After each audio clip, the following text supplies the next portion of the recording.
widely supported and ready to roll.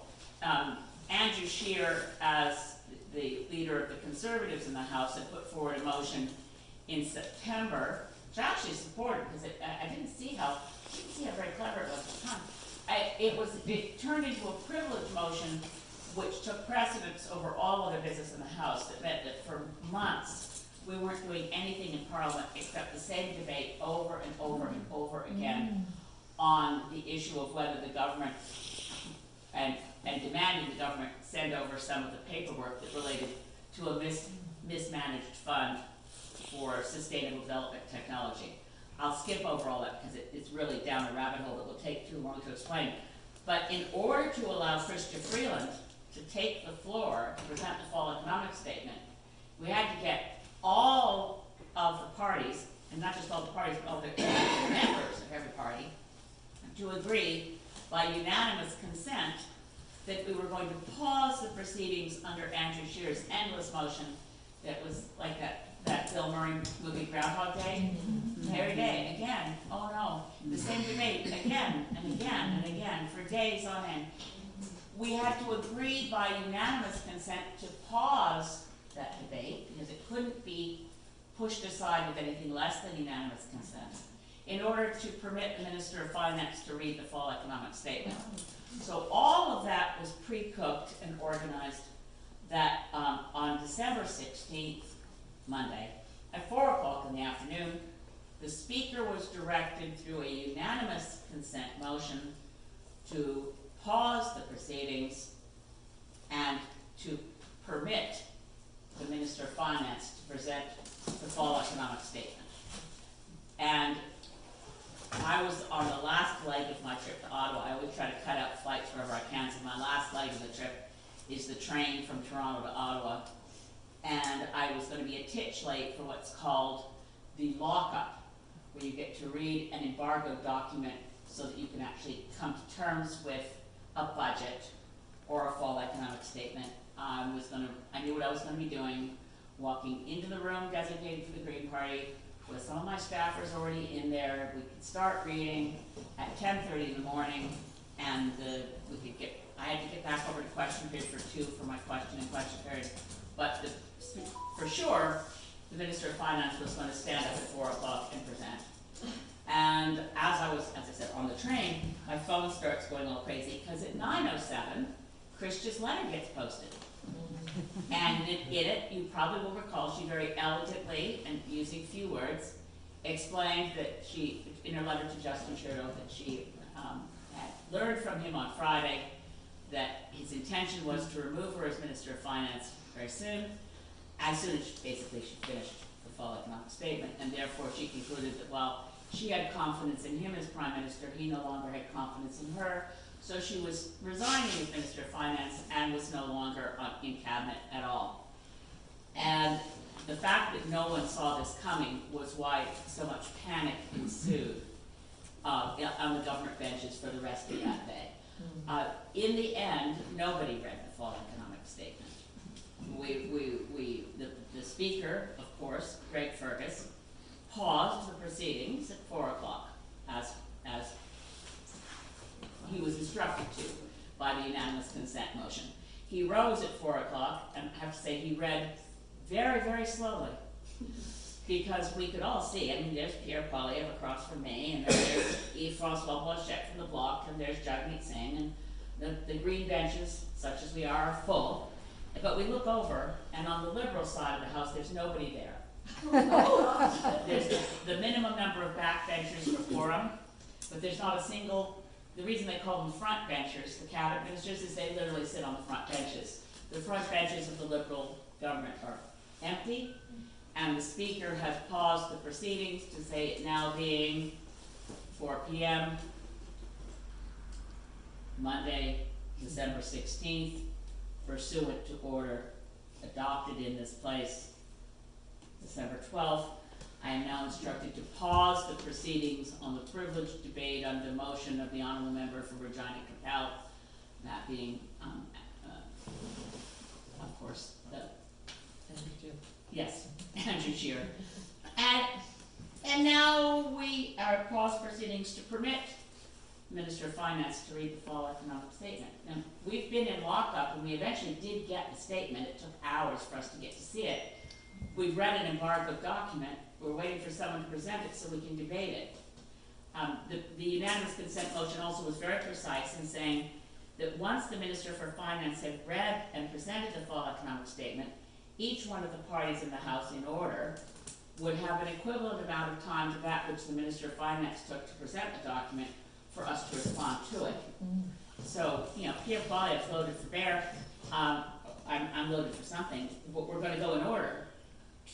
But the Speaker's looking at the empty benches and saying, I now pause proceedings to permit the Minister of Finance, because this is the term of the order. Pierre Poilievre was on to speak very quickly to say, Mr. Speaker, you must compel the government to present someone, to present the fall economic statement.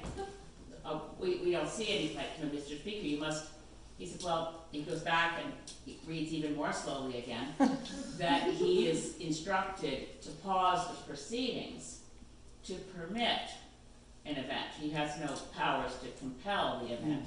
You know, I've never been anything quite like it. It almost got funny. I tried my best because no one knew what to do. I said, Mr. Speaker, I'm not sure it's a proper point of order, because it actually, to be a proper point of order, I have to be able to cite the standing order which is being offended by the current proceedings. But there was no precedent for this, so there was no standing order that applied. So I did suggest to the Speaker that unless in the books of precedent that he had in front of him, one of those, there are many volumes of precedent that are in front of the Speaker with many clerks and legal experts. I said, unless one of those books of precedent was written by Lewis Carroll, I don't think we have anything to assist you at this moment, Mr. Speaker. But at which point, that did help. I had some friends in the Conservative benches. I have quite a few friends everywhere, but one of my friends who really liked that. But the Speaker then said, oh, I see. The Honourable Leader of the Government in the House is rising in her seat. Well, a moment ago, before she hadn't been there, that's Karina Gould. So I looked over, and she wasn't so much rising in her seat as she was running from the back behind the curtains to get to her spot in the front, where she rose, held the book forward. The Speaker said, I now give the floor to the Honourable Leader of the Government in the House. And Karina Gould said, Mr. Speaker, it's my honor to present the fall economic statement in both official languages. She literally thrust it in the hands of the table officer, turned and ran from the room. So, of course, Mr. Poilievre was again quite annoyed, because how is he going to give a speech of equal length? Really. None of us could. It was something. We never quite seen anything like it. So that's how, and of course by December, the next day was the normal day of adjournment for Christmas recess. You'll recall the sort of slow motion. It was pretty obvious at the point that Chrystia Freeland resigned from cabinet because she had been told by Justin Trudeau that she was about to be fired.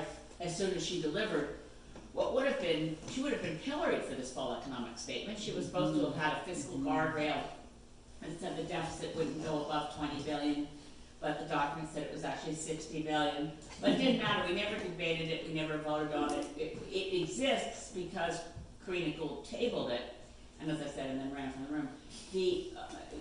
I've never seen, nobody's ever had an event like that in Parliament where a Minister of Finance would resign on the day they were supposed to deliver an important document. As we all know, it took until January 6th, which I think, being an Anglican, I pay attention to such things, but nobody in the media noticed it. It was actually on Epiphanies that Justin Trudeau had an Epiphany. He went and had his press conference and said, I'm going to step aside as leader of the Liberal Party, step aside as Prime Minister, as soon as the Liberal Party has chosen my replacement.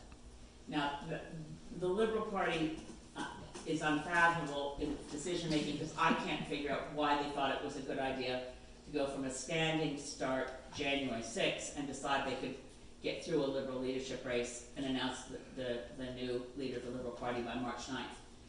But Trudeau, of course, also on January 6th had prorogued Parliament. He'd gone to the Governor-General, and no surprise, the Governor-General does what is required under the Constitution And a prime minister who has recently achieved votes of confidence in Parliament is not going to be denied prorogation. If it's dodgy and you don't have a recent confidence vote, a prime minister is, a governor general is entitled to say, no, you can't prorogue. At that moment, all the legislation I normally would have told you about, that I was excited about or whatever, everything died on the order paper that minute. And I tried to resurrect the bills that I thought had the greatest degree of cross-party support. So I wrote to all of my colleagues in Parliament, the leaders of the other parties, and said, why don't we use the prorogation period to identify those bills where we feel there's a lot of support, and they're dead on the order paper, but we could, if we decided to do so, give a list of bills we agree upon and ask the Prime Minister or the next Prime Minister to include in the speech from the throne a commitment to move by unanimous consent, so that all the work that's gone into all those bills won't have been for nothing. That unfortunately didn't get any response. Now, we have been meeting regularly, I should say, so if you think, well, of course they're not going to respond, but we've been in, well, December 3rd was the first one in person after Trump won the US election. We had an emergency meeting to talk about tariffs around the cabinet table in person. Now that was on December 3rd, so 13 days ahead of the events that we were just discussing in Mr. Field's resignation. We met around the cabinet table, me and Justin Trudeau and Dominic LeBlanc, Chrystia Freeland, as well as Pierre Poilievre and his chief of staff, and Jagmeet Singh, Yves-François Blanchet, to talk about what we could do together as Team Canada to be prepared for and have a united front against Trump. So we are able to do those kinds of things that people might not think are possible. We met December 3rd, as I mentioned. We met again on January 3rd by Teams meeting. We met again on February 2nd to continue to talk about what we might be able to do together, dealing with the threat of the various tariff threats from Trump and the craziness of his wanting to annex us as the 51st state. We talked about these things. So it wasn't entirely hopeless to write everybody and say, let's try to resurrect some of these bills so all this isn't for naught. On January 28th, we had the report of the Hogue Commission on foreign interference.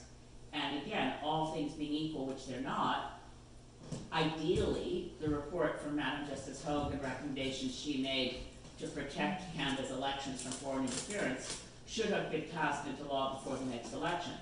So I added that to yet another letter to all my colleagues and saying, can't we agree that we want to amend the Elections Act as Madam Justice Hogue suggested? We can do that by unanimous consent and get it done before the next election. Anyway, that's my report on what I've tried to do on a nonpartisan basis. I've been working with and across party lines with all the other party leaders. I've been working through the foreign interference recommendations. I've certainly tried to figure out how we can resurrect some of the enormous amount of work that goes into getting bills so close to being passed, only to have everything die on the order paper. As things now stand, and my time being up on presenting the quick run through of what I've been doing, I think, the only thing we know for sure right now in terms of timing of an election is that on March 9th, Justin Trudeau will no longer be Prime Minister. He will not be leader of the Liberal Party, someone else will. Odds-on favorite seems to be Mark Carney.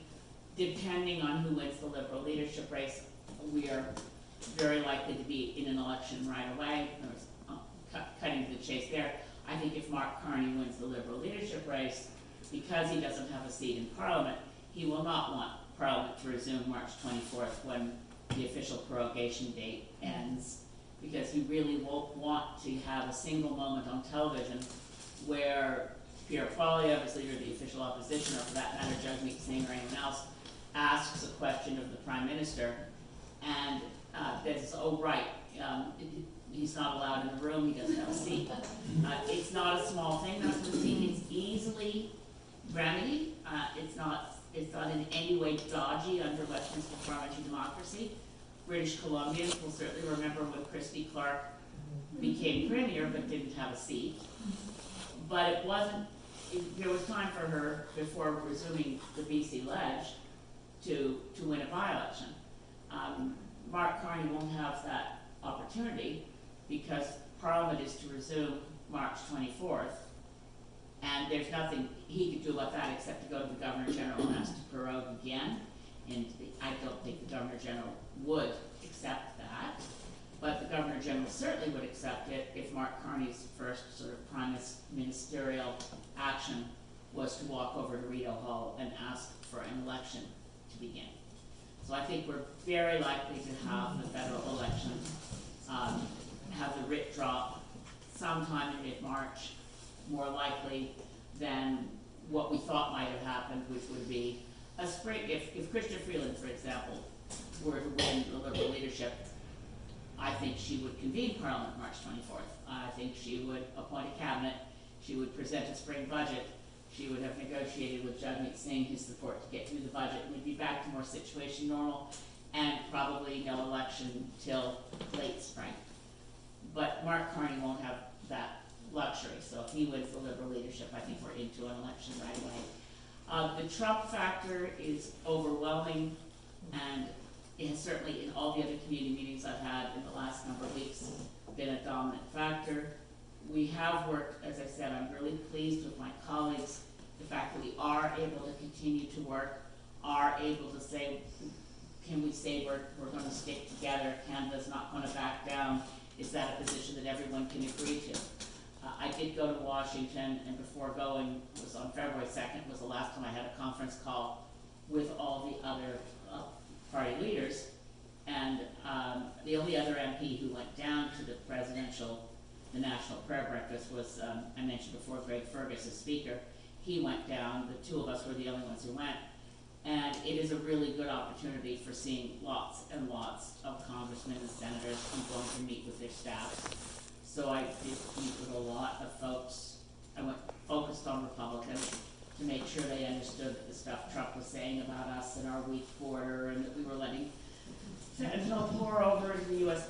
But the people I talked to all knew that wasn't true. And the Canadian Embassy in Washington, our ambassador Hillman has been doing a terrific job briefing individually lots and lots of Republicans in the Congress and the House and the Senate.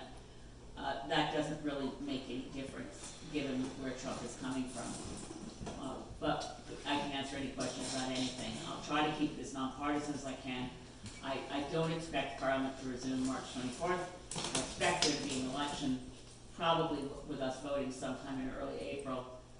And I am running again, which makes it hard for me to continue to, but I will be as nonpartisan as I can, telling you what I've been doing is my work on behalf of people of Spanish Gulf Islands, and I hope to continue to do that. But it's, these times, to say they're unusual is obviously a gross understatement, because we've never before felt that the biggest threat to our economic security and our sovereignty was coming from the United States. That's a brand new reality.